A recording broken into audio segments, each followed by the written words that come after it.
You see, their morals, their code, it's a bad joke. Dropped at the first sign of trouble. They're only as good as the world allows them to be. I'll show you. When the chips are down, these civilized people, they'll eat each other.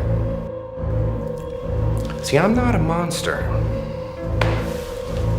I'm just ahead of the curve.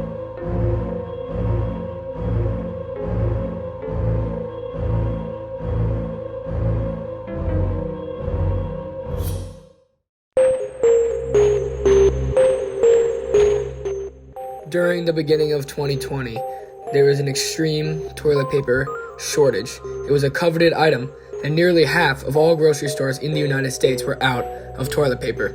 Factories could not keep up, and because of the mass buying, the several weeks' worth of toilet paper in the warehouses had quickly depleted of all their stocks. The average American household, with about 2.6 people, uses around 409 rolls of toilet paper a year. Data from Georgia Pacific, which is the maker of Angel Soft and Quilted Northern brands, estimated that people will use 40% more toilet paper than usual if they spend all their time at home during the pandemic.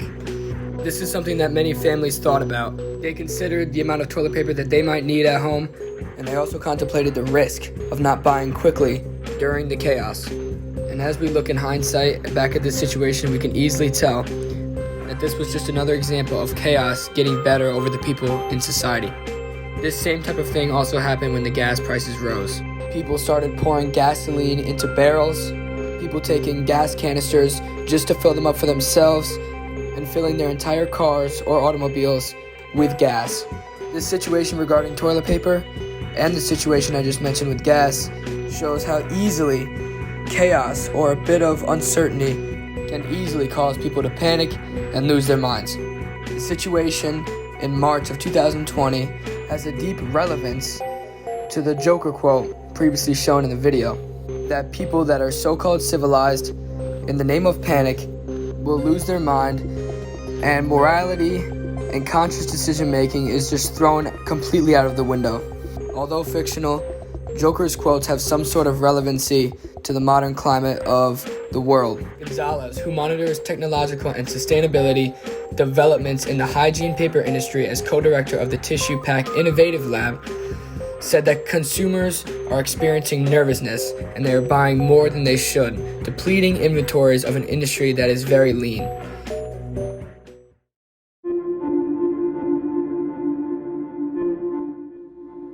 The Cold War was a conflict between the United States of America and the Soviet Union. The United States wanted to spread capitalism, and the Soviet Union wanted to spread communism. Both wanted to stop each other.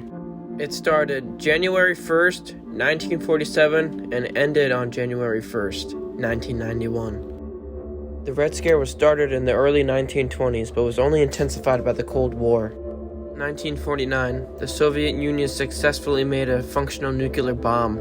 Around the same time, China was taken over by communist forces, which was then followed by the Korean War. This just created more tension in the United States, causing many people to believe an imminent danger of Reds taking over the country was a possibility. The Crusade for Freedom is your chance and mine to fight communism. Join now by sending your contributions to General Clay, Crusade for Freedom, Empire State Building, New York City. Reds, a term being undercover communist spies in your community. These chaotic ideas were only inflamed by McCarthy and Hoover, who were the key figures in insertion of anti-communist ideals. They sparked the flames of fear by exaggerating the probability of internal communist spies in the communities of America. Speaks with authority on the subject. Communism in reality is not a political party. It is a way of life, an evil and malignant way of life. It reveals a condition akin to disease that spreads like an epidemic. And like an epidemic, a quarantine is necessary to keep it from infecting this nation. As the Red Scare intensified, you were obligated to share your anti-communist ideals to not be outed as a spy. Few people spoke out against the absurd tactics utilized in persecuting the suspected. Support for free speech and civil liberties were diminished. If you were a suspected communist spy, your life was ruined. You who were scrutinized by law enforcement, subjugated from friends and family, and deliberately fired from their jobs. People's lives were absolutely ruined. How does this relate to the Joker quote? Well, in the climate of fear, people would point their fingers at their neighbors with almost little to no evidence. This would ruin their lives. The fear of an imposter amongst the community set the chips down, and people forgot about their morals and just pointed at people out of fear. It just goes to show how fear holds the potential of taking someone's civil liberties.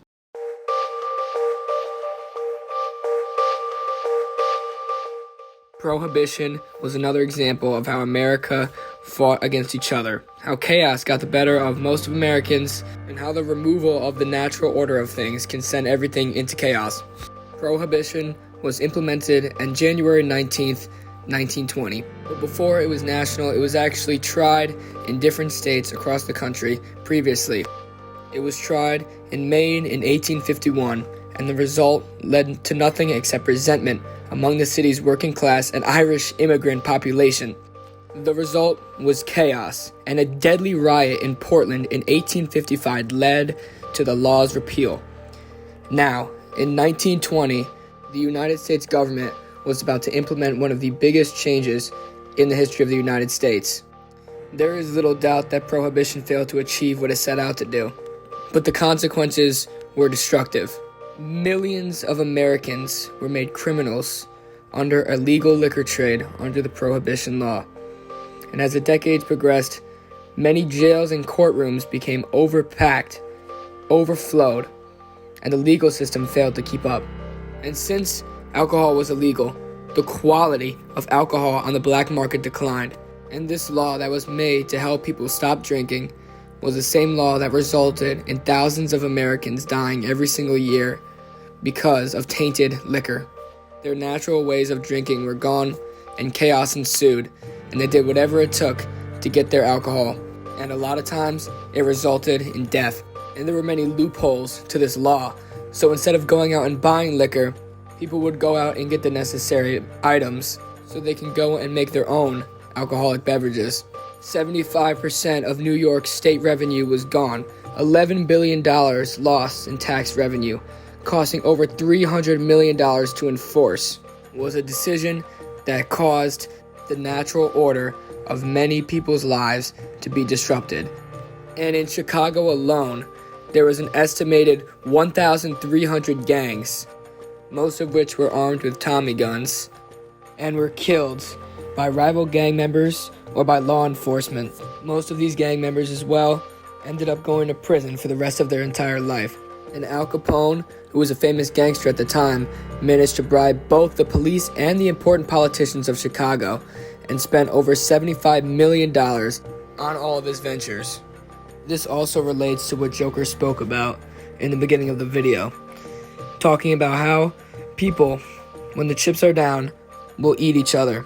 And what happened during the 1920s wasn't just the people against the government, but the people against the people as well.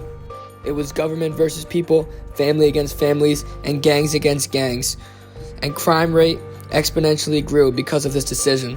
And this shows that when people's natural order of their lives are thrown off, chaos ensues, and moral degradation occurs.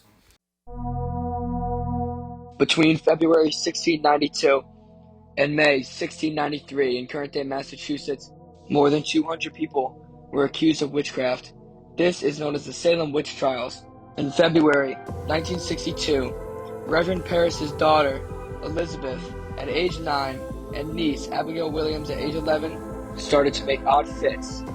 All of a sudden, they would shriek, they would crawl under furniture, convulse into positions, and make weird sounds.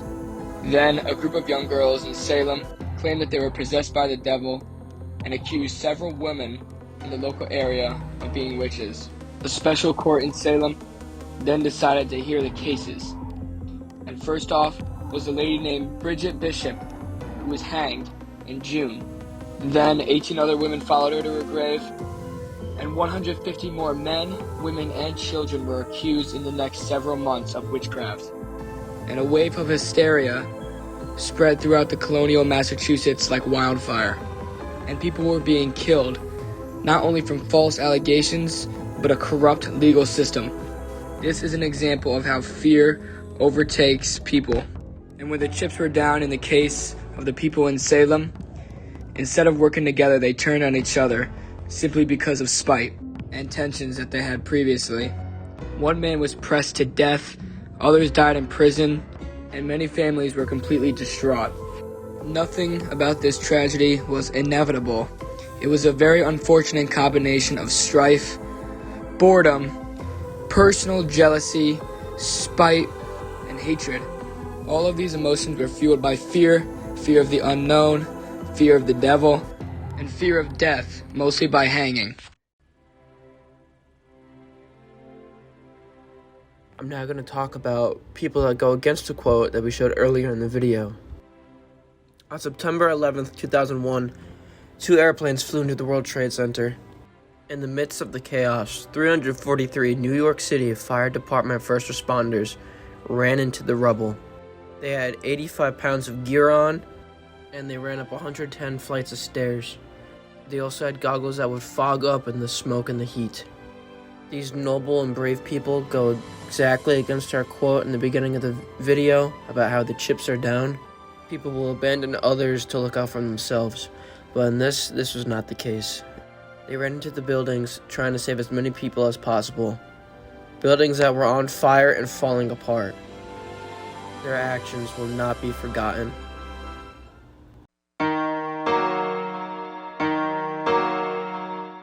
You're probably wondering what you're supposed to take away from our presentation, that everyone is just awful and willing to cast away your fellow peers for self-preservation. We think there's more to it than just that.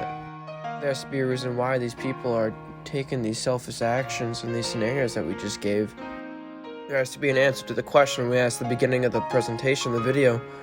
Is the Joker right? It all comes down to a certain scenario. Let's talk about the trolley dilemma.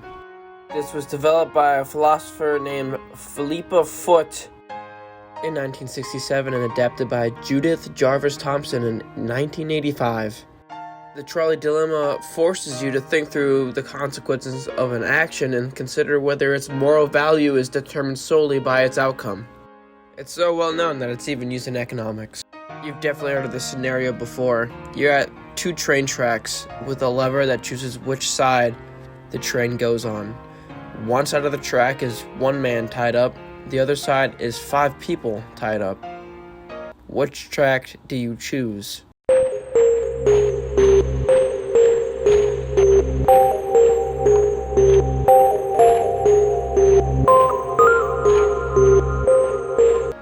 The most popular answer is choosing the train track with the 1 person on it, sacrificing 1 life for 5. And the second scenario is quite interesting. Instead of 2 tracks and a lever, it's 1 track with 5 people, but you see a rather large man that would stop the train if only you pushed him onto the track. Now, most people said that they wouldn't push the man onto the track. So what does this mean? According to Dr. Foot, most people are okay with letting people die than being the intentional act of killing, which I found very interesting, but I want to make up my own scenario, which I feel relates more to the topics that we have given so far. And I'm asking everyone this. There's 2 railroad tracks. One of them has 5 people that you do not know and will never see again. The other has 1 of your family members on it. Which track do you choose?